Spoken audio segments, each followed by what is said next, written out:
আমগুৰি গড়কাষৰীয়া গাঁৱত 200 বছৰীয়া পৰম্পৰাৰে অনুষ্ঠিত হয় গৰখীয়া সভা।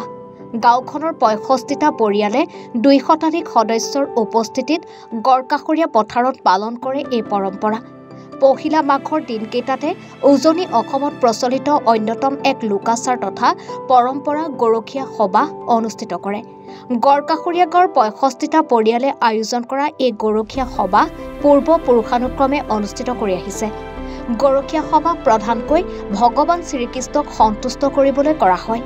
এই উৎসৱত গাঁৱৰ ডেকা কিশোৰ-কিশোৰী, জীয়ৰী-বোৱাৰী, ককা-আইতা সকলো একত্ৰিত হৈ পথাৰত সম্প্ৰীতিৰে নানাবিধ খাদ্য সম্ভাৰৰ আয়োজন কৰে।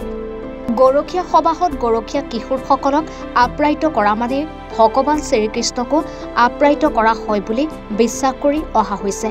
হিন্দু ধৰ্মমতে গৰুক ভগৱান স্বৰূপে জ্ঞান কৰা হয় আৰু গৰু ভগৱান শ্ৰীকৃষ্ণৰ লগত সততে থাকে কাৰণে উজনি অসমৰ বিভিন্ন অঞ্চলত গৰখীয়া সভা অনুষ্ঠিত হৈ আহিছে।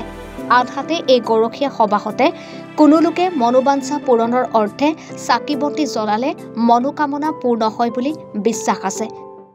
আজু ককাহঁতৰ দিনৰ পৰাই পৰম্পৰাগতভাৱে অনুষ্ঠানটো চলি আহিছে।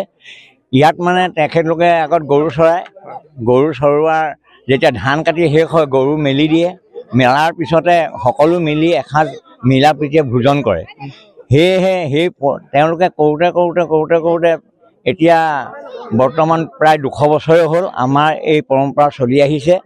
আৰু এই পৰম্পৰা আমাৰ বিশ্বাস আছে যে ইয়াত যদি কোনোবাই দাতাই কিবা সামগ্ৰী দান কৰে তেতিয়া তেওঁলোকৰ মনোবাঞ্ছা পূৰ্ণ হয়।